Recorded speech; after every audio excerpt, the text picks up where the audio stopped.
কাল সকালবেলা একটা ভিডিও পোস্ট করেছিলাম, মানে পরশু দিন রাত্রে করা ভিডিও।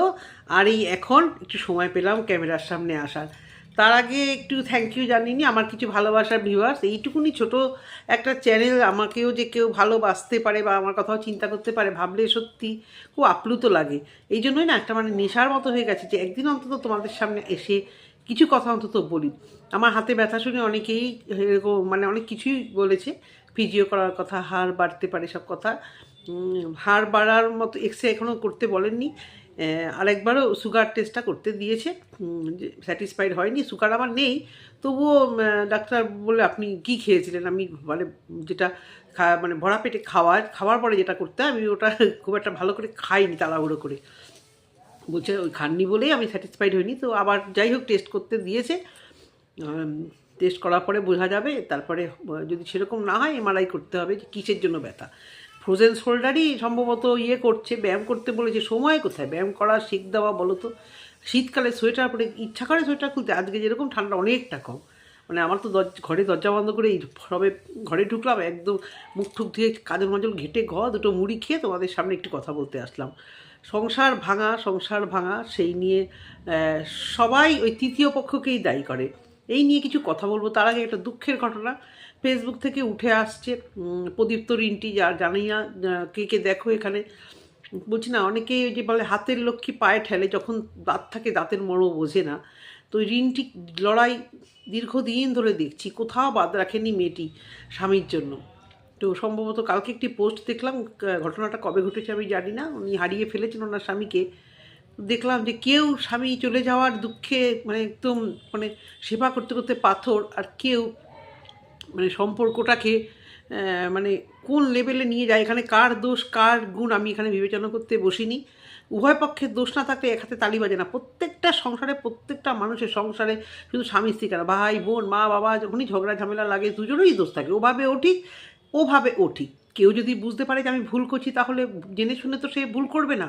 চরম খারাপভাবে কন্ট্রোভার্সি করা, চরম খারাপ কথা বলা, এরকম অনেক মানুষ দেখেছি। তারা নিজেরা ভাবছে তারা ঠিক, অনেকেই ভাবছে তারা ঠিক, আবার আমরা ভাবছি যে তারা ভুল, তারা হয়তো ভাবছে আমরা ভুল। এটা চলতেই থাকে। তো এত কথা কেন বলছি, যে দেবলীনার কথা তো বলবোই। রং দেখলাম আজকে করেছে, ডিক্লিয়ার করেছে অফিসিয়ালি যে আমার সঙ্গে সম্পর্ক একেবারেই নেই। ওরা ডিক্লিয়ার করবে তবে আমরা জানতে পারবো। প্রত্যেকেই বুঝতে পারছি ওরা এটাকে নিয়ে একটা কায়দাবাজি করে যাচ্ছে, মুখ খুলবো না। আরে বাবা, তোমাদের একসাথে দেখা যাচ্ছে না, তোমাদের লাইফস্টাইল পুরো আমূল চেঞ্জ। একা একা ও এদিকে যাচ্ছে, তুমি একা একা থাকছো, এখান থেকে তো পরিষ্কার। তোমরা ডিক্লেয়ার করো বা না করো। প্রীতি মেয়েটি দুদিন আগেও ভিডিও দিয়েছিল, দেখি মাঝে মধ্যে দেখি, খুব খারাপ লাগে। 26 আসতে সমস্ত কিছুকে দূরে ঠেলে রেখে। কিন্তু আমি একটাই কথা বলবো, এই যথেষ্ট ম্যাচিওর মেয়ে, সে সব পয়সা, এরা সত্যি সত্যি দেবলীনা, প্রীতি, অনেককেই দেখি বরকে ধরে রাখার জন্য সব পয়সাগুলো এরা খরচা করে ফেলে। এতটাই বোকা এটা সবাই। এটা আমাকে খুব এটা খুব কষ্টদায়ক। একটা যে বাড়িতে আমার বিয়ে হলো না, আজকালকার দিনে মানুষ এত মিষ্টি মিষ্টি ব্যবহার, যে বাড়িতে আমি ঢুকতে পারলাম না এখনও অবধি, একজন ঢুকে পস্তাচ্ছে আর একজন না ঢুকে পস্তাচ্ছে। পস্তাচ্ছে সম্পর্ক একদম ভাঙার জায়গাতেই চলে এসছে, তাই নয় কি? সব পয়সা আমি সেই দিকে খরচ করে দেবো ওই বাড়িটার পেছনে, তাদের জিনিস দেবো। তার মধ্যে কতটা সত্যি মিথ্যা কী আছে। তবে প্রীতি মেয়েটি খুব ভালো, হয় না বাইরের কিছু, ওই সব জায়গাতেই কেউ কখনো দিদি ভিলেন, ননদ ভিলেন, কখনো এখানে দেখা যাচ্ছে দুপক্ষের শালি ভিলেন। সব জায়গায় ননদ ভিলেন হয়, আমরা জানি ছোটোবেলা থেকে, ননদিনী, রায়ভাগিনী। এখানে শালির এতে কোনো প্রবাদ আছে কিনা আমি জানি না। সব তরফেই দেখা যাচ্ছে শালি শাশুড়ি এরাই হচ্ছে সংসার ভাঙার কারণ। এটাই ফ্যাক্ট। কোনো একজন দুজনের হয়তো কানে মন্ত্র দেওয়াতে সেভাবে সংসার ভাঙতে ছেলেটি মেয়েটি ভাবে হয়তো যে আমাদের সাপোর্ট করছে, কিন্তু পরে বুঝতে পারছে না যে সবসময় তারা ঠিকও নয়। সাপোর্ট করা মা বোনরা, দিদিরা, বাবা মারা অবশ্যই পাশে দাঁড়াবে, ছেলে হোক মেয়ে হোক, উভয়েরই যখন দেখবে খারাপ সিচুয়েশান। কিন্তু তারা খারাপ সিচুয়েশানে যাওয়ার আগেই তারা আটকালে ভালো। প্রীতি বেঁচে গেছে, এর আগে অপয়া বলুক যাই বলুক, আমি তো বলবো প্রীতি বেঁচে গেছে। ওই ড্রাঙ্কার বা হট মেজাজি মানুষ, তার সঙ্গে তার পরিবার, যদিও আমি কোনোটাই জানি না। যখন ও যেত তখন তো দেখতাম শাশুড়ি মা ওকে ভাত মেখেও খাইয়ে দিয়েছে, তারপর আস্তে আস্তে সব কিছু জানা যায়। দেবলীনার ক্ষেত্রেও তাই, শাশুড়ি মা এই করে দিয়েছে, ওই করে দিয়েছে, চুলে তেল মেখে দিয়েছে। তারপর সম্পর্ক ভাঙলে দেখা যায় যে না, ওই সবটাই নাটক। তাহলে সোশ্যাল মিডিয়াতে ব্লগাররা আমাদের কি খাওয়াচ্ছে? ঘোল খাওয়াচ্ছে, আর আমরাও ঘোল খাওয়ার জন্য তাদের ভিউজ দিচ্ছি, আর তারা টাকা আর্ন করছে। তারপরে যখন দেখছি তাদের এই ঘোলে মানুষ ঠিকঠাক বুঝছে না, ভুলে গেছে পুরো, তখন তাদের নিজেদের মধ্যে ঝগড়াঝাটি, টাকা পয়সা খাওয়াখাওয়ি হয়ে যায়। তখন কি করে, ভেতরকার খবর দাও, এবারে আমাদের বেডরুমের ভিতরে আমাদের কি অশান্তি। আমার সব কিছু ঠিক আছে, প্রীতি মেয়েটিকে আমি ভীষণভাবে সাপোর্ট করি। ও ভীষণ সরল, ভীষণ ম্যাচিওর, এবং ভীষণ মানে ওভারকাম করে কোনো একটা দুঃখ কষ্টকে চেপে রেখে কী করে বেরিয়ে আসতে হয়, এবং এতটাই নর্মাল। অত বড় ব্লগার, অত টাকা পয়সা থাকতে ওকে আমি সবসময় দেখি কিন্তু ট্রেনে যাতায়াত করে, ট্রেনে, লোকাল ট্রেনে, বাসে, সবসময় যে গাড়ি নিয়ে একটা হেভি কিছু করছে, তারা কম তো রোজগার করেনি, কম রোজগার এখনও চ্যানেলে ভিডিও দিলেই লাখ লাখ ভিউজ। ওর মানে এতটাই লাখ ফেভার ওর আছে, ভিডিও দিলেই ভিউজ। এটা সোনার ডিম পাড়া হাঁস, যেখানেই যাবে সেখানেই মানে ওকে নেবে। কিন্তু বাবা মা কি মেয়ের টাকা পয়সার ভরসায় বসে থাকে যে ওর টাকাগুলো আমি নিংড়াবো? যদিও বা বাবা মার জন্য খরচা করে, সেখানে ভুলের তো কিছু নেই। বাবা মা জন্ম দিয়েছে, বাবা মা বড় করছে, বাবা মার পেছনেই সবার আগে খরচা করা উচিত, বাবা মার জন্যই খরচা করা উচিত। উল্টো দিকে দিদি আজকে শুনলাম ভিডিওতে, দিদির ব্যারাকপুরের জমিটা হতো না এর জন্য। দিদির বড় তো ভালো স্টাবলিশ, ভালো জায়গায় চাকরি করে, কেন এই সমস্ত এতদিন পরে তোমার মনে পড়ছে? আর এর তো কিছুদিন আগে সংসার ভাঙার কারণ হয়েছিল এর দিদি, যে দিদি দুদিন আগে দেখেছিলাম শাশুড়ি মারা গেছে ফেসবুকে, সেটাও একটা কন্টেন্ট হয়েছিল। তো দিদি সংসার ভাঙার কারণ, মা সঙ্গে এত অশান্তি, এই মারামারি, মা নাকি মেরেছে, দিদিকে নাকি এ মেরেছে, কার জন্য না, ওই তার বউয়ের জন্য। হ্যাঁ, কিন্তু সেই বউয়ের এতেই আজকে আবার বলতে বসে গেছে। সম্পর্ক কোনোদিনই ঠিক ছিল না, প্রীতিকে প্রত্যেকটা মানুষ ইউজ করে, প্রত্যেকটা মানুষ ইউজ করেছে। ভাই এতদিন তুমি চুপ ছিলে কেন? তুমিও বলে ফেলো। যদি তোমরা এত কিছু সোশ্যাল মিডিয়াতে আনো, তারপর তোমাদের নিয়ে কথা বললেই তো এদের তো স্বভাব আছে স্ট্রাইক মারবো, ওই করব, খবরদার কথা বলবে না। মানে এই যে একটা গ্রুপ ছিল এদের, আও সাল গ্রুপ, একেবারে জঘন্য বেরোচ্ছে প্রত্যেকজনের ক্যারেক্টার, ভাঙতে ভাঙতে গিয়ে একেবারে দেয়ালে পিঠ ঠেকে গেছে। এই সোশ্যাল মিডিয়াতে এই গ্রুপ করবে এরা, আর তাদের এই অবস্থা মানে সৃষ্টি তৈরি হবে, সত্যি কথা। তো রন টাইটেল দিয়েছে, এতক্ষণে তোমরা নিশ্চয়ই দেখে ফেলেছো, মারা গেছে রন, বাপন বিশ্বাস জেগে উঠেছে। তো তারপর দিদিকে বা একেও হুমকানি দিল যে আমি কিছু আনবো না সোশ্যাল মিডিয়াতে। আবার এটাও বলা হলো যে না, আমি যদি প্রয়োজন মনে করে আনবই। প্রত্যেকে এই কথাই বলছে, প্রয়োজন মনে করলে আনবই। যেমন দেবলীনা প্রয়োজন মনে করেছে, তাইও এনেছে। দেবলীনার পাড়ার লোকেরা বাইট দিয়েছে মিডিয়ার সামনে, সেটা নিয়ে দেবলীনার কিছু কাছের মানুষ বলছে আমরা তোকে ওই সায়ককে দেখিনি। আচ্ছা, তারা দেখেছে বলেছে, সেটারও বা কী স্বার্থ? আর এদের বা মানতে কি বন্ধুর বাড়িতে আসতে পারে? তোমরাই তো ওই জায়গাটাকে নষ্ট করছো সোশ্যাল মিডিয়াতে, এই বলছে ওই বলছে সেই বলছে। তাহলে ওরা যদি দেখেও সায়ককে, কখনো কি সায়ক বাড়িতে যায়নি? নিশ্চয়ই গেছে। হ্যাঁ, বন্ধুকে স্কুটির নিচে স্কুটির পিছনে বসিয়েওছে, নিয়েও গেছে পাড়া প্রতিবেশী। এরপরেও দেবলীনা, এই জানি না আমি, এই কীর্তি হওয়ার পরে দেবলীনা কোথায় ফিরবে? ওই পাড়ায় ফিরবে কি? বাবা মার বাড়িতে থাকবে কি? ওর যা লাইফস্টাইল, ওর যা মানে দাঁড়িয়েছে, মনে হয় কি বাবা মার ওই হরিনামের বাড়িতে গিয়ে ও আর থাকতে পারবে? ও মানে প্রপার শহরে থেকে যে লাইফস্টাইল ও মানে লিড করতে শিখে গেছে, এরপরও কোথায় যাবে? এরপর ওর ভবিষ্যৎটা কী? এই যে সিচুয়েশনটা করলো, ওর কি আলাদা বাড়ি ফ্ল্যাট কেনা আছে? এখনও তো পর্যন্ত শুনিনি। কিন্তু যে পাড়ার লোকেরা এইভাবে মিডিয়ার সামনে কথা বললো, সেই পাড়ায় এবার ফিরবে?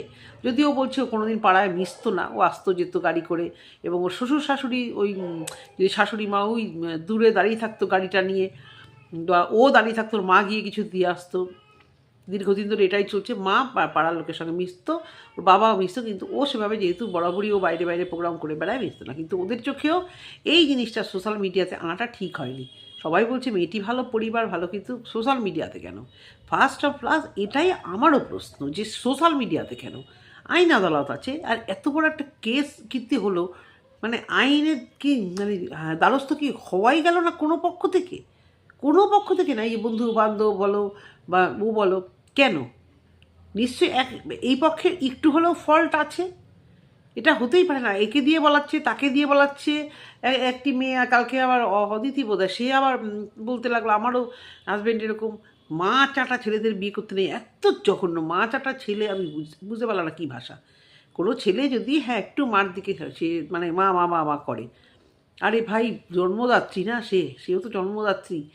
হ্যাঁ, বেশি মানে বউকে নেগলেক্ট করে মাকে দেখা এটাও ঠিক না, ছেলেটাকে ব্যালেন্স করে চলতে হবে। কিন্তু কটা ছেলে পারে গো, ছেলেদের জন্য কিন্তু মানে আরও কষ্টকর, এটা কিন্তু মেয়েদের জন্য অত কষ্টকর নয় এই ব্যাপারটায়, স্বামী না বাবা। কারু কারু ক্ষেত্রে হয়তো আছে, কিন্তু ছেলেদের জন্য কিন্তু সত্যি মানে বিয়ের পরে একটা নতুন সমস্যার সৃষ্টি হয়। কাকে ফেলবো, মা নাকি বউ, মানে কাকে ফেলবো, মানে কার দিকে আমি কি করলে এরা রক্ষা পাবে, তাই না কি? একটা দুটো সময় এসে ছেলেরা মানে মাথা খারাপ হয়ে যায়, যেদিকে মানে একটু কথা বলবো অপর পক্ষ আমার উপরে এগিয়ে যাচ্ছে। তো সেই জায়গা থেকে জন্মদাত্রী মা, বউ তো আছেই, বউয়ের জায়গায় অবশ্য করে আমিও একটা বউ, অবশ্য করেই বলবো। কিন্তু এই যে মা চাটা, এগুলো কিন্তু মানে মানে এই যে কথাবার্তা সোশ্যাল মিডিয়াতে আনা, মানে কিভাবে মানে নিজেই বললো আমার ল্যাঙ্গুয়েজে কেউ যাবেন না। তো ও একতরফা বলেই গেল ছেলেটি খারাপ, ছেলেটি খারাপ। আমিও বলছি না ছেলেটি ভালো, কিন্তু সোশ্যাল মিডিয়াতে এগুলো আনা, প্লাস অনেক ভিডিও আমরাও দেখেছি যে অনেক সাবলীলভাবে ক্যামেরার সামনে প্রবাহ এসেছে, প্রবাহ জ্বর হয়েছে। আমি আগেও বলেছিলাম মা ও তো একটু চায় প্যাম্পারিং, যেটা মা করতো, শুধু গিফট দিলে গাল টিপে সোনা বেবি বললে প্যাম্পারিং কিন্তু হয় না। হ্যাঁ, প্রবাহ গিফট পেলেই খুশি হয়ে যেত। বলছি তোদের ভিডিও দেখেছি তো, মানে কত যে রিলসের ভিডিও, কে কাকে কত কম্পিটিশান করে গিফট দিতে পারে। মানে এ যদি বেশি মানে প্রবাহ যদি একটা দেয়, এ 10টা দিয়ে ভরিয়ে দেবে কি না আমার টাকা আছে, আমার এখন বাচ্চা সমান একটা ছেলে, আমি একে শুধু গিফট দিতে থাকি। কেন, কি বুঝে কি ছিল যে এই ছেলেটি গিফট সব থেকে বেশি ভালোবাসে, না মার সাথে বাবার সাথে কম্পিটিশান করি? এই যে সোনার হার বন্ধক দেওয়ার কথাটা, ওদের অবস্থা এতটাই খারাপ। প্রবাহর মা যে বৌমাকে দেওয়া, এই যে স্ত্রীধর মানে তো সেটা বউয়েরই, বৌমাকে না জানিয়ে এই যে এত বড় একটা অন্যায় এরা কী করে করতে পারে? যে বৌমার হার, মানে ভাবতেও লজ্জা করে এগুলো, সত্যি ভাবতেও লজ্জা করে। যেহেতু আমি একটা বাড়ির বউ, তো আমার শাশুড়ি মাকে তো দেখেছি, এই মানে এগুলো কী, এরা কী টাইপের, যত পয়সা যত স্ট্যাটাস তত তার মধ্যে জঘন্য নোংরামো। বৌমার হার কি ওরকম নিয়ে বন্ধক দিতে পারে? বৌমা কানের দুল বাড়িয়েছে, এটা নিয়ে ওনার অবজেকশন ছিল। বৌমার জিনিস বৌমা একটা ভাঙুক, 10টা ভাঙুক, 5টা ভাঙুক, এইটা তো মানে ঠিক না। কিন্তু বৌমার হার কতটা অভাব পড়লে যে বৌমার হার বৌমাকে না জানিয়ে বন্ধক দিয়ে দিতে হয়। আজও পর্যন্ত সেই হার বলছে ওর হাতে আসেনি। তার মানে কি ওকে কি গয়নাটা দেওয়াই হয়েছিল জাস্ট শখ করার জন্য, যে তুমি গয়নাটা পড়ো, এটা কিন্তু আমাদের অ্যাসেট, আমাদেরকে দিয়ে দেবে, আমরা আবার জায়গায় রেখে লোন নিয়ে নেবো, বন্ধক রেখে টাকা নিয়ে নেবো। এ কী টাইপের ফ্যামিলি? মানে আমি তো অবাক হয়ে যাচ্ছি। যার ছেলে পাইলট, সেটা পড়াশুনো করাতে গিয়ে সেন্ট পলসের মতো জায়গায়, এবং এই কোর্সটা মানে বাইরে থেকে করিয়ে আসতে কত টাকা খরচা করতে হয়েছে, কত টাকা জানি না, এডুকেশন লোন ফোন নিয়ে করিয়েছে কি না। তো তারপর মানে তাদের নিশ্চয়ই পয়সা ছিল বলে তারা করেছে, নাকি তাদেরও এই স্বভাব যে এরকম বৌমার গয়না বন্ধক দিয়ে, এগুলো তো মানে স্বপ্নেও কল্পনা করা যায় না। তারপর দুনিয়ার এই গিফট, 19,000 টাকার গিফট, 24,000 টাকার গিফট, মানে গিফটের শুধু মানে ভ্যালু হচ্ছে দাম। কম দামে গিফট নয়, কম দামে গিফট দিয়েই ভালোবাসা অর্জন করা যায় না। গিফট মানেই হচ্ছে সেই গিফট। বাবা, 22,000 টাকার পারফিউম, স্বপ্নেও ভাবতে পারি না এই জন্মে যেন আমার সেই মানে পয়সা হলো যেন ওই মানে ইয়েও না, সিচুয়েশান না হয় ভাই, আমি 22,000 টাকা আমি উড়িয়ে আমি যেগুলো পুচপুচ করে মারবো সব উড়ে যাবে। হ্যাঁ, তো যাদের যেরকম স্ট্যাটাস, আমার মনে হয় আমার যদি অত টাকা থাকে আমি ওই দুস্থদের সেবায় লাগাবো অবশ্য করে। আর আমার তো জানো পোষ্যপ্রেমী আমি, সেখানটায় ওদের জন্য করবো, নিজের জন্য তো করবোই। অনেক টাকা থাকলে নিজের জন্য কিছু ভাববো না? অনেক টাকা থাকলেও বাবা গয়নাগাটি বানাবো, সব কিছু বানাবো, কিন্তু ওই আমার মেন্টালিটি ওটা না যে ওই ফুচফুচ করে ওই গায়ের মধ্যে পারফিউম মেরে ওগুলোকে উড়িয়ে ফেলবো। আমি পারফিউম কিনতে মানে টাকা খরচা করলে আমার প্রচুর গায়ে লাগে ওই অতগুলো, তারপরে সেটা আমার 22,000 টাকার, বাপরে বাপ। তো 22,000 টাকার পারফিউম ইউজ করার মতো সেই স্ট্যাটাস কিন্তু ওদের নেই। বর ভালোবাসে, বরকে আমি দিয়ে দিয়েছি 22,000 টাকার মতো পারফিউম, আর সেই কেচ্ছা, সেই বরের ভালোবাসা আর সেই স্বামী স্ত্রীর ভালোবাসা আজকে সোশ্যাল মিডিয়াতে কেজি দলে বিক্রি হচ্ছে সবাই, যা নয় তাই করে বলছে। আমি শুধু এটাই আমার প্রশ্ন, যে ও কি ওই পাড়ায় আবার ফিরবে? পাড়ার প্রতিবেশীরা যেভাবে যে চোখে ওকে দেখছে, কেউ যে বরের নামে এরকম বলছে, যেটা আমারও মত, বর খারাপ, বর যা মাতাল দুশ্চরিত্র, ওকে দেখে না, হোয়াট এভার মেবি, বর খারাপ, কিন্তু এই আদৌ পিল খেয়েছে কি না অতগুলো, সেই পিল মানে আদৌ পুরোটা খেয়েছে কি না, না পুরোটাই অ্যাটেনশন পাওয়ার জন্য বা ফাঁসানোর জন্য ছিল, সেটাও তো একটা বড় প্রশ্ন। অপরপক্ষ চুপ বলে ওরা যে ধোয়া তুলসী পাতা তা নয়, ওরা ওদের সেফ সাইডে খেলছে, ওই জন্য ওরা চুপ, ওরা এতটা ব্যক্ত করতে চাইছে না, এটাই হচ্ছে গিয়ে কারণ। সব কিছু ব্যক্ত করলে হাউ হাউ করে কিন্তু পরে নেওয়া যায় না। আজকে যদি দেবলীনা এত ব্যক্ত না করতো না, বা দেবলীনার ড্রাইভার কোথায়, বন্ধু কোথায়, সবাই যদি এরকম এসে সোশ্যাল মিডিয়াতে বাইট না দিত, কই ও পক্ষ থেকে তো কেউ এসে সাফাই গাইতে খুব একটা আসেনি, এসেছে কি ওই পক্ষ থেকে তো কোনোভাবেই আসেনি, কোনো চ্যানেলেই না, কোথাও না, ওদের চ্যানেল না থাকুক কোথাও গিয়ে, বা নিজেরা ওদের ওদের কাছাকাছি কেউ তো আছে, বা কেউ তো আছে যে প্রভায়ের অপোজিটে বলবে, সেরকম কিন্তু এখনও অবধি আমরা মনে হয় না দেখতে পেয়েছি, আমার কাছে অন্তত আসেনি। অথচ দেবলীনার ফরে বলার জন্য কিন্তু প্রচুর প্রচুর লোককে দাঁড় করিয়ে দেওয়া হচ্ছে। তাহলে কেন এত ঢাকার চেষ্টা, কেন কেন এত সাফাই গাইতে হচ্ছে, এটাই আমি বুঝতে পারছি না। ও ভালো, সায়ক আসছে না, এত কথা জনে জনে বলার মানেটা কি, তাই না?